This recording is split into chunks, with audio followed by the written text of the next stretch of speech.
मानव जनन तंत्र में अंडाणु, मादा युग्मक और शुक्राणु नर युग्मक का संलयन होता है, जिससे भ्रूण का विकास होता है। तो साथियों, जो मादा होते हैं उनके अंदर से अंडाणु निकलता है और जो नर होते हैं उनके अंदर से शुक्राणु निकलता है। अंडाणु और शुक्राणु के मिलने से ही नए जीव का जन्म होता है। यह प्रक्रिया निम्न चरणों में संपन्न होती है। नंबर पहला आएगा आपका युग्मक उत्पादन। नर वृषण में शुक्राणु का उत्पादन होता है। मादा में अंडाशय में अंडाणु का उत्पादन होता है। तो साथियों, जो नर होता है उनमें वृषण पाए जाते हैं और उन्हीं वृषण के अंदर शुक्राणु का निर्माण होता है। और जो मादा होती है उसके अंदर अंडाशय पाए जाते हैं और अंडाशय के अंदर अंडाणु का निर्माण होता है। अगला चरण आता है हमारा निषेचन का। शुक्राणु और अंडाणु का संलयन होता है, जिससे युग्मनज बनता है। यह संलयन आमतौर पर मादा के फैलोपियन ट्यूब में होता है। तो साथियों, जो निषेचन की प्रक्रिया होती है उसमें नर का शुक्राणु और मादा का अंडाणु आपस में मिलते हैं। मिलने से युग्मनज का निर्माण हो जाता है और जो युग्मनज बनता है वो आमतौर पर मादा के फैलोपियन ट्यूब के अंदर होता है। अभी हम आगे फैलोपियन ट्यूब के बारे में भी समझेंगे कि आखिरकार फैलोपियन ट्यूब होता क्या है और ये मादा के अंदर किस प्रकार से बनता है। आगे देखेंगे गर्भधारण और भ्रूण विकास। निषेचित अंडाणु गर्भाशय की दीवार से जुड़ जाता है और भ्रूण में विकसित होता है। भ्रूण को गर्भनाल और प्लेसेंटा के माध्यम से मां से पोषण और ऑक्सीजन मिलता है। तो साथियों, जो निषेचित अंडा होता है वो फैलोपियन ट्यूब से निकल करके गर्भाशय में पहुंचता है और वहां पर किसी स्थान पर वो चिपक जाता है और फिर वहीं पर भ्रूण का विकास होने लगता है। भ्रूण को गर्भनाल के द्वारा, साथियों, जो भ्रूण होता है उसको गर्भनाल या फिर जिसको हम प्लेसेंटा बोलते हैं के माध्यम से माँ के अंदर से ही पोषण को और ऑक्सीजन को प्राप्त करता रहता है। अगला चरण आता है हमारा प्रसव का। गर्भधारण के लगभग 9 महीने बाद संकुचन के कारण शिशु का जन्म हो जाता है। तो साथियों, जब 9 महीने बाद भ्रूण पूरी तरह से नए जीव में परिवर्तित हो जाता है तो मादा के गर्भाशय में संकुचन की प्रक्रिया होती है, जिसके कारण उस शिशु का जन्म हो जाता है और उस प्रक्रिया को बोला जाता है प्रसव। अब आगे हम सब समझेंगे कि किशोरावस्था आखिरकार क्या होती है, कब किशोरावस्था को प्राप्त करते हैं। तो आयु में अगर हम देखें तो 12 वर्ष से लगभग 18 वर्ष तक की अवस्था को हम किशोरावस्था बोलते हैं। 18 से लेकर के 12 तक की जो अवस्था है उसको बोला जाता है किशोरावस्था। साथियों, किशोरावस्था में आप लोगों के अंदर कौन कौन से बदलाव होते हैं, अब उसको हम सब जानते हैं। तो सबसे पहला बदलाव होता है शारीरिक परिवर्तन। यानी कि जब किशोरावस्था आपकी होगी तो आपके शरीर के अंदर बहुत सारे परिवर्तन देखने को मिलते हैं। आगे आता है हार्मोनल परिवर्तन। तो किशोरावस्था के दौरान आपके शरीर में बहुत सारे हार्मोनल परिवर्तन भी आते हैं।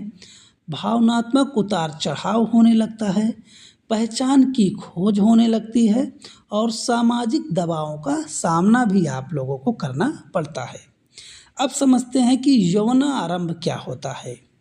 तो वह प्रक्रिया है जिसमें किशोरों, चाहे वो लड़के हों या फिर लड़कियां हों, के शरीर में शारीरिक, हार्मोनल और प्रजनन से संबंधित परिवर्तन होते हैं, जिससे वे लैंगिक रूप से परिपक्व हो जाते हैं और प्रजनन करने में सक्षम होते हैं। तो साथियों, जो यौनारंभ का समय होता है उस समय में लड़के और लड़कियों के अंदर बहुत सारे शारीरिक परिवर्तन होते हैं, हार्मोनल परिवर्तन होते हैं और प्रजनन से संबंधित परिवर्तन भी हो जाते हैं और जिससे वे लैंगिक रूप से परिपक्व हो जाते हैं कि वो प्रजनन कर सकते हैं। तो यौनारंभ में वे प्रजनन करने योग्य हो जाते हैं। अब समझेंगे कि यौनारंभ पर होने वाले परिवर्तन कौन कौन से होते हैं। तो किशोरावस्था में समान परिवर्तन, सामान्य परिवर्तन लड़कों और लड़कियों में समान रूप से देखे जाते हैं, जैसे कांख एवं जनन अंग क्षेत्र में बाल का आना। ये परिवर्तन ऐसे हैं जो लड़के और लड़कियों दोनों में होते हैं, जैसे बगल और जनन अंग, जो जनन वाले अंग होते हैं उनके बगल में बाल उगने स्टार्ट हो जाते हैं। त्वचा का तैलीय होना और मुहासे निकलना, ये दोनों चीज़ें लड़के और लड़कियों के अंदर होते हैं। त्वचा जो है वो तैलीय हो जाती है और मुहासे वगैरह निकलने लगते हैं। चेहरे, हाथ और पैरों पर महीन रोम का आना। आत्म जागरूकता एवं संवेदनशीलता में वृद्धि होना। तो चेहरे पर बाल उगाते हैं, पैरों में बाल उगाते हैं, उनके अंदर आत्म जागरूकता और संवेदनशीलता, एक दूसरे के प्रति आकर्षण धीरे धीरे बढ़ने लगता है। अब हम सब देखेंगे कि यौनारंभ के दौरान लड़कियों में होने वाले परिवर्तन की आखिरकार यौनारंभ के दौरान लड़कियों में कौन कौन से परिवर्तन होते हैं जो लड़कों में नहीं होते। नंबर 1 आता है आपका स्तनों का विकास एवं स्तनाग्र की त्वचा का रंग गहरा होना। यानी जो लड़कियां होती हैं उनमें स्तन का विकास होने लगता है और स्तन के आगे का जो भाग होता है उसका रंग भी गहरा होने लगता है। रजोधर्म यानी मासिक धर्म की शुरुआत, महिलाओं में मासिक धर्म शुरू हो जाता है। कूल्हों का चौड़ा होना, आवाज़ का थोड़ा पतला हो जाना, जो आवाज़ होती है वो थोड़ी सी पतली हो जाती है। यौनारंभ के दौरान लड़कों में कौन कौन से परिवर्तन होते हैं। तो लड़कों में चेहरे पर दाढ़ी और मूछें निकलना स्टार्ट हो जाती हैं। आवाज़ धीरे धीरे फटने लगती है या आवाज़ भारी हो जाती है। कंधे जो होते हैं वो चौड़े हो जाते हैं। प्रजनन अंगों का विकास, शिशन का विवर्धन एवं स्वप्न दोष।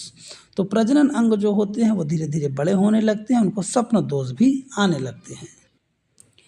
अब यहाँ पर हम देखेंगे कि लैंगिक परिपक्वता एवं हार्मोन का प्रभाव। किशोरावस्था में शरीर में हार्मोन स्रावित होते हैं जो लैंगिक परिपक्वता लाने के लिए जिम्मेदार होते हैं। लड़कों में टेस्टोस्टेरोन, याद रखिएगा, टेस्टोस्टेरोन हार्मोन प्रमुख भूमिका निभाता है, जिससे शुक्राणु का निर्माण होता है और अन्य पुरुष विशेषताएं विकसित होती हैं। तो पुरुषों में कौन सा हार्मोन बहुत ज़्यादा इम्पॉर्टेंट होता है, तो वो है टेस्टोस्टेरोन। याद रखिएगा, टेस्टोस्टेरोन हार्मोन जो होता है बहुत इम्पॉर्टेंट होता है और पुरुषों के अंदर ये हार्मोन पाए जाते हैं। इस हार्मोन के द्वारा शुक्राणु का निर्माण होता है और जो पुरुष की विशेषताएं हैं वो सारी इसी हार्मोन के द्वारा ही विकसित होती हैं। अगर आगे हम सब बात करें तो आगे लड़कियों में जो हार्मोन बनता है वो एस्ट्रोजन होता है। याद रखिएगा, लड़कियों में जो हार्मोन बनेगा उसको बोला जाता है एस्ट्रोजन एवं प्रोजेस्टेरोन हार्मोन स्तनों के विकास एवं मासिक धर्म चक्र को नियंत्रित करते हैं। जो महिलाओं के अंदर एस्ट्रोजन और प्रोजेस्टेरोन हार्मोन होता है वो स्तन का विकास करते हैं और उनके अंदर जो मासिक धर्म होता है उसको भी ये नियंत्रित करते हैं। आगे हम सब देखेंगे इसके नर जनन तंत्र के बारे में। तो साथियों, जो नर जनन तंत्र होता है उसमें कौन कौन से पार्ट होते हैं। तो नर जनन तंत्र विभिन्न अंगों का समूह है जो जनन कोशिकाओं का निर्माण, पोषण और उनके निष्कासन में सहायक होते हैं। इनमें वे अंग शामिल हैं जो शुक्राणुओं का निर्माण करते हैं और उन्हें निषेचन के स्थान तक पहुंचाते हैं। तो साथियों, नर जनन तंत्र जो है उसमें बहुत सारे अंग भाग लेते हैं और वे सारे अंग जो हैं वो शुक्राणु के निर्माण, पोषण और उनके निष्कासन में सहायता प्रदान करते हैं। यहाँ पर आप लोगों को दिखाई दे रहा है एक नर जनन अंग है। तो नर जनन अंग के बारे में हम थोड़ा सा चित्र के माध्यम से पहले समझ लेते हैं।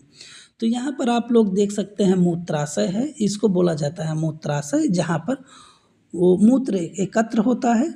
उसके बाद आ जाता है आपका शुक्राशय, ये आपका है शुक्राशय। यहाँ पर शुक्राणु आकर के इकट्ठे होते हैं अंडाशय में, यानी जो यहाँ वृषण है, वृषण में आपके शुक्राणु बनते हैं और बन करके ये नली के द्वारा ऐसे होते हुए आकर के यहाँ शुक्राशय में एकत्रित होते रहते हैं। उसके बाद आ जाता है आपका मूत्र नलिका। मूत्र नलिका जो है ये किडनी से मूत्र को ला करके इस मूत्राशय में कलेक्ट करती है। तो मूत्र नलिका जो है वो किडनी से मूत्र को लाती है, यहाँ मूत्राशय में एकत्र करती है। उसके बाद आपका आ जाता है प्रोस्टेट ग्रंथि। प्रोस्टेट ग्रंथि आपको यहाँ पर देखने को मिलेगी, जो मूत्राशय के जस्ट नीचे होती है। आपको इनके स्थान को भी याद रखना है, क्योंकि क्वेश्चन जो बनते हैं वो उनके स्थान को लेकर के भी बन जाते हैं। तो प्रोजेस्टेरॉन जो ग्रंथि होती है वो मूत्राशय के जस्ट नीचे रहती है। उसके बाद आ जाता है आपका सीसन। ये जो पार्ट आप देख रहे हैं इसको बोला जाता है सीसन, और इसी सीसन के बीचों बीच से एक नली आती है, इसको बोला जाता है मूत्र मार्ग। मूत्र मार्ग से साथियों मूत्र का भी निष्कासन होता है और शुक्राणु का भी निष्कासन होता है। तो याद रखिएगा, मूत्र मार्ग से दो चीज़ें निकलती हैं, एक तो मूत्र निकलता है, दूसरा नंबर आपका शुक्राणु भी इसी माध्यम से निकलता है। यहाँ पर आपको देखने को मिल जाएगा शुक्रवाहिनी। शुक्रवाहिनी जो होती है वो शुक्राणुओं को वृषण से निकाल करके शुक्राशय में एकत्र करने का काम करती है। तो ये आपने एक पुरुष के जनन अंगों को देखा और उसके बारे में पूरी तरह से समझा है। अब इसको हम थोड़ा डिटेल में डिफिनेशन के साथ में देखेंगे। तो मुख्य नर जनन अंग और उनकी कार्य प्रणाली के बारे में अब यहाँ पर हम डिटेल से समझेंगे। तो सबसे पहले देखेंगे कि वृषण क्या है, जिसको हम टेस्टिस बोलते हैं। इसका कार्य होता है साथियों शुक्राणु का उत्पादन करना। स्थान कहाँ होता है, तो उदर गुहा से बाहर वृषण कोश में शरीर के अंदर की तुलना में थोड़ा ठंडे तापमान पर स्थित होता है। यह इसलिए होता है क्योंकि शुक्राणु उत्पादन के लिए कम तापमान की आवश्यकता होती है। तो साथियों जो वृषण होता है इसको आपने देखा है कि शरीर के बाहर एक थैली में लटकता रहता है। शरीर के बाहर इसलिए होता है कि शुक्राणु के निर्माण के लिए कम तापमान की आवश्यकता होती है। अगर ये शरीर के अंदर होंगे तो वहाँ पर शुक्राणु नहीं बनेगा, इसलिए ये शरीर के बाहर एक छोटे से थैली में लटकता रहता है। अगर इसमें हार्मोन की बात करें तो वृषण टेस्टोस्टेरोन नामक हार्मोन का उत्पादन करता है। टेस्टोस्टेरोन के कार्य क्या होते हैं अब हम उसको समझ लेते हैं। तो साथियों जो टेस्टोस्टेरोन होता है उसका कार्य है शुक्राणु उत्पादन को नियंत्रित करना, लड़कों में यौनारंभ के दौरान होने वाले शारीरिक परिवर्तन को नियंत्रित करना, जैसे कि आवाज़ का भारी होना, दाढ़ी मूंछ का आना आदि, मांसपेशियों के विकास और हड्डियों को मजबूत बनाने में भी ये मदद करता है। तो साथियों जो टेस्टोस्टेरोन हार्मोन होता है ये शुक्राणु उत्पादन को नियंत्रित करता है, शरीर में होने वाले अन्य परिवर्तन को नियंत्रित करता है, दाढ़ी मूंछों को आना नियंत्रित करता है और ये मांसपेशियों और हड्डियों को मजबूत करने में भी मदद करता है।